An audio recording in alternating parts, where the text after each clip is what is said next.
Deputy Prime Minister, we now call on Deputy Leader of Opposition.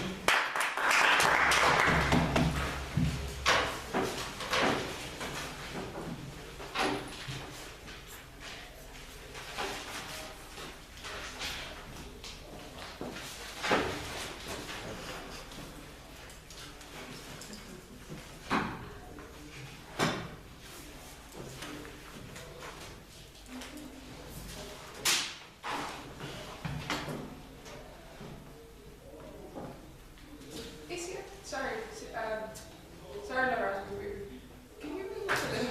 Yes. Sorry, because I needed 2 pages space, but then I could keep moving, so thank you, darling. Okay. So then we call on the Deputy Leader of Opposition.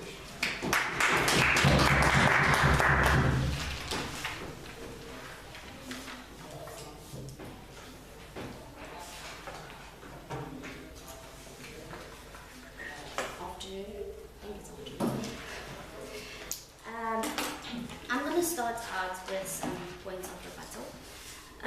Government came and stated that these journalists are part of news stations and everything, but why should the country utilize its military forces and save this one person when these news stations can find ways to save their own? And journalists know what they're in for. They go into this knowing fully well they're endangering their lives. And sir, just one thing, the tactic team will be seen as a threat. It will definitely be seen as a threat. Okay, on to my positive note. Well, I'll be discussing 2 things. 1, the mass outweighs the individual. And 2, the rescue mission will catalyze the problem.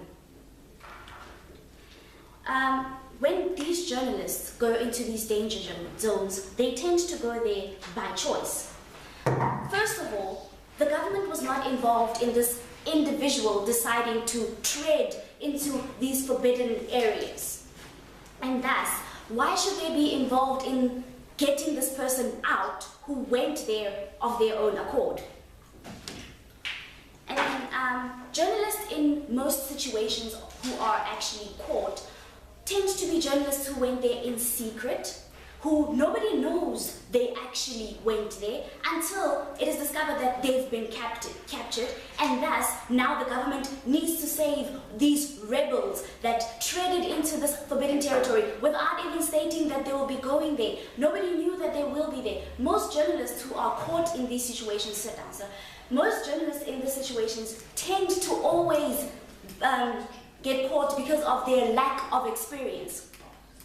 And most military in services in war areas have their own journalists in place. These journalists are trained. These journalists know what to expect when going into these danger zones. And as they go into, no thank you, as they trade into these danger zones, they are equipped with skills, and thus they know what to do in these situations. Each military force has its own cameraman, has its own journalists and everything. And the journalists that normally get caught are journalists that are not part of the military in these situations. And what we'll be creating by going to save the rebels is this thing where a mass of journalists who are not equipped to handle war zones and will not know what to do in these situations will feel that if they go to these areas, if we get caught, we'll get saved and everything is shakas. Please, Raj, before you continue. Concentrate on the fact that all journalists that go into war zones need special permission from both sides of government to actually go into these zones. The journalists that get special permission to go into these war zones are usually the ones who are part of the military forces, and in most cases those are the ones who are not caught. The ones that are caught are those that go there of their own accord.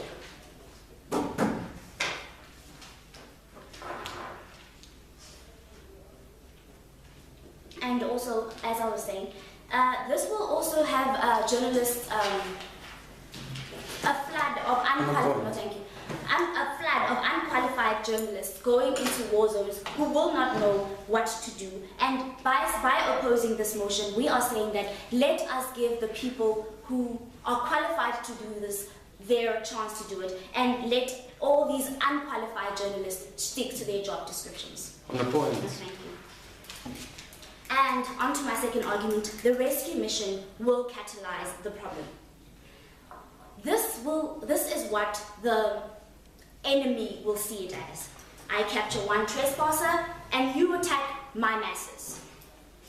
Most of these war zones like Iraq and all these other countries will tend to want to settle the score.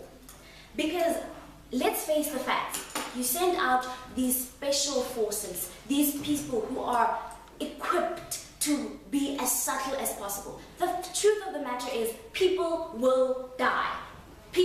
Lives will be lost. On a point. Sure. Okay, just a bit back. We already stated that these journalists are still people of the country. So let's say, for example, a USA tourist that went to South Africa by choice and gets kidnapped there. Should the USA just leave it? Most of the people who get captured in other countries tend to have crossed the law. They tend to have not respected the laws. See, this is mostly the mindset of these Westerners. They tend to go with a Western mentality and want to follow Western laws in non-Western countries.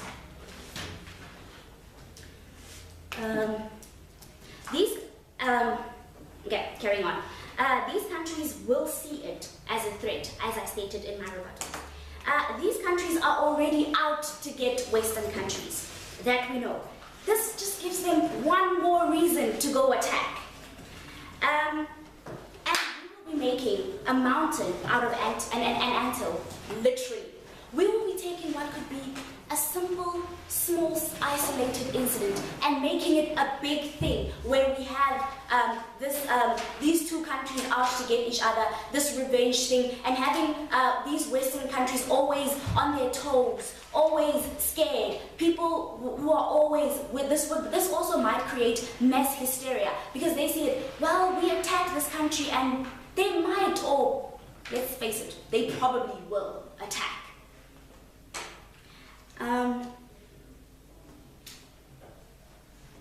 And also, what's 1, 2 journalists? There's a lot more. We can send more. And you know what? We'll equip them with the knowledge of what to do in these situations. And we will have military journalists who know what to do in these situations. And this is why we are happy to support it.